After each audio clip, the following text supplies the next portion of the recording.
Okay, our next topic is mood disorders.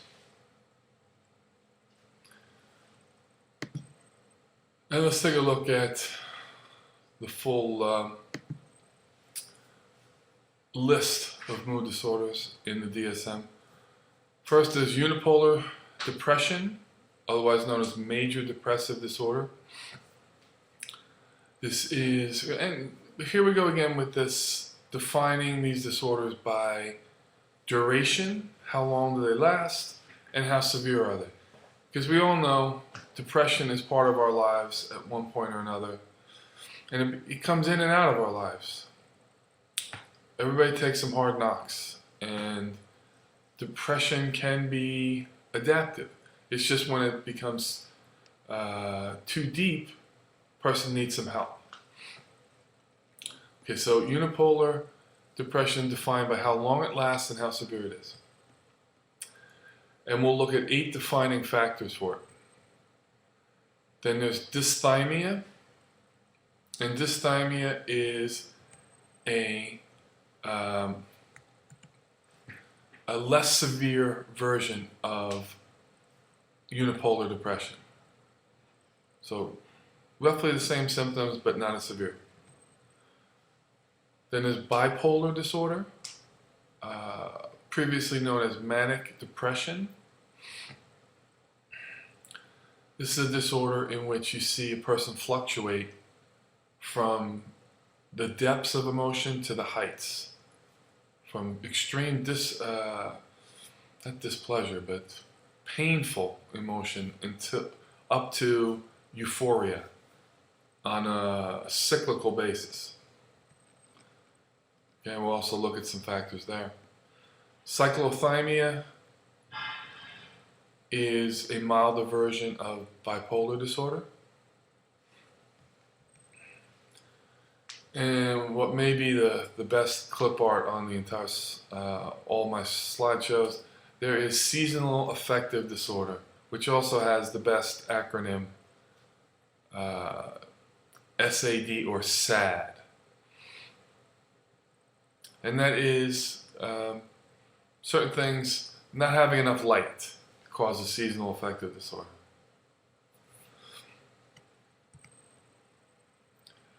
Now, let's take a closer look at unipolar depression. What symptoms do you see in individuals with this disorder? Well, not surprisingly, their mood is depressed. They feel bad. It's painful, emotionally painful. They also feel a loss of pleasure in the things that they normally do for pleasure. And this inability to experience pleasure is called anhedonia. So hedonists are people who seek pleasure or live for pleasure. Anhedonia is the inability to experience pleasure. So people who are depressed, there are certain things that they do that they like to do that make them, it's just enjoyable. Now all of a sudden they get depressed and they stop doing these things. Why? Because their reward pathway is depleted, and doing these things that usually bring pleasure, well, there's no communication in the reward pathway, so they don't feel pleasure in it anymore and they stop doing it. Okay, disturbance of appetite can be in either direction. People who are mildly depressed eat too much. Why? Because they need extra stimulus to get the reward pathway to work. So they eat too much. People who are severely depressed don't eat at all, because the blockade of activity in the reward pathway is such that it doesn't matter. Sleep disturbance, once again, it can be too much sleep. People who are depressed can sleep 16, 18 hours a day. Can also, that's if you're moderately depressed. People who are severely depressed don't sleep. So agitation becomes part of the depression.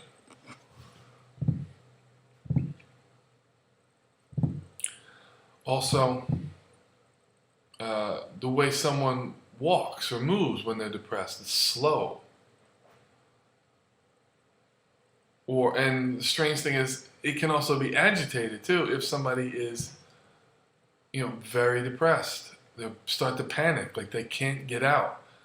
Like depression is something like, it doesn't feel good, but you get used to. It's like a suit that you don't really like, but it's not that uncomfortable. It can get severe enough that it's just unbearable, and then it becomes agitating. Okay, not surprisingly, there's people with clinical depression or unipolar depression don't have any energy, and they feel worthless and helpless and hopeless. So other people shouldn't like them or think that they're any good. They're hopeless. They're helpless in that I can't do this, whatever it is that they need to do. I can't do that. And they're hopeless, meaning they project their helplessness into the future. I won't be able to do this in the future either. And it even gets to the point where people can't perform cognitive operations that they normally do because they're so tired. All right. Now let's look on the other side. Bipolar disorder. Let's look at the manic phase. What symptoms do you see? Elevated mood. People who are, imagine depression is a depleted amount of activity in the reward pathway. Mania is a heightened amount of activity in the reward pathway. Similar to someone taking amphetamines or cocaine. Someone on cocaine and someone who's manic, just from the disorder that they have, they look similar. Okay, so first, elevated mood, but also irritable. Things that they can't focus, and distractions tend to irritate them. Inflated self-esteem. That's part of the euphoria. Euphoria is very much a part of mania. You feel great and you can do anything. This is not the same, this sleeplessness here is not the same as insomnia that's seen in unipolar depression. This is, they don't need to sleep. They feel really, really good. And they don't sleep. Flight of ideas means, have you ever talked to somebody who went off on tangents all the time? Well, people who are manic are very distractible. They'll start to talk to you about one thing, and the next thing you know, they've gone on to another topic. And then on to another topic, and you can't even remember what they started talking to you about. And this goes right along with what I just said. They're very distractible. They find it hard to filter out environmental stimuli. Hyperactive, always moving around. Fearless. They do things that are reckless, things that somebody in a more prudent mood wouldn't do. Like, imagine pulling out and passing a couple of cars or something on the road, or on a 2-lane highway, promiscuity or shopping sprees. These are things that people do and they don't think about. I may not have any money or other consequences. Okay, this, and remember, dysthymia and cyclothymia are milder versions of those two. Now, differences, unipolar and bipolar. Okay, first, women are more likely to get unipolar disorder. Even in this day, gender roles being what they are, women are more likely to get depressed, to feel like they can't. And remember, learned helplessness, the social cognitive version of why people are depressed, because they can't do something. So a feeling of a lack of self-efficacy.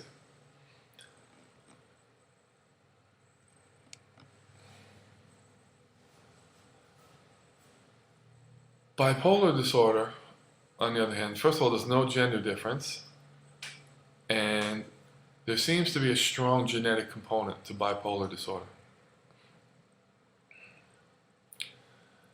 Studies have been done in which people who were depressed, or either had unipolar disorder or bipolar disorder, were studied. And the independent variable was how many people in their lives did they have as people who supported them, their support structure. And what they found was there was a relationship between the number of people in your support system and the likelihood of becoming severely depressed again. Compared with bipolar disorder, it didn't matter how many support people there were. These people, it's not controlled by how well you support it. It appears to be a genetic disorder. And think about it. We're all from Africa, right around where the equator is, where our pineal gland secretes melatonin and serotonin. Our bodies are used to 12 hours of light, 12 hours of dark. And we've spread out all over the globe. And this bipolar disorder seems to be in some way related to that. And we'll look at seasonal affective disorder in a minute. That's definitely related to that. Okay, so low self-esteem seems to be, unipolar seems to be more reactive or due to environmental causes.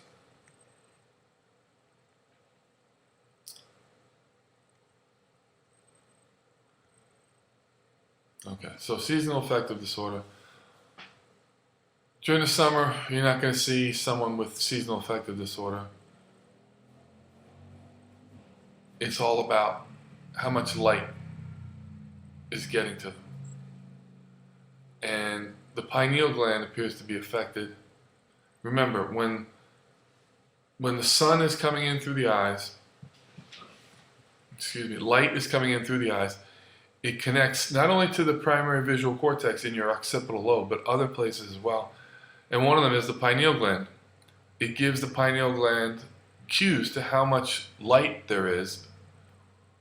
And when sunlight's coming in, serotonin is released by the pineal gland. When it's dark, melatonin is released. This gland is also used for timing of mating patterns as well.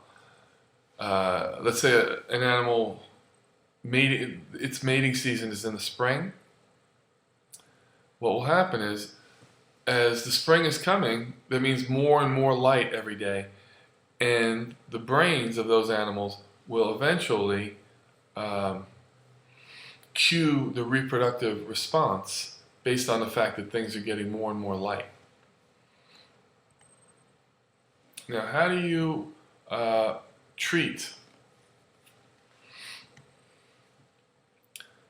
seasonal affective disorder? And one of the answers is light therapy, to give people fluorescent light. So people who live in Alaska or something where it's like, there are actually times when there's no light. I was in Alaska once and it was midsummer. The sun goes down like 11:30 at night. It's pretty amazing. And I remember the whole time I was up there thinking, like almost like this fear underneath, thinking, I better make sure I get out of here before winter. I was only on vacation, so, but anyway, just the idea of being someplace, and in Alaska, it can be, the average temperature in like middle of Alaska is 50 below during the winter. And there's no light. Oh my God, our bodies are not made for that. So one of the things they do is they put these light panels in their house and they have to sit in front of them for a couple hours every day. And also antidepressants, selective serotonin reuptake inhibitors are also effective.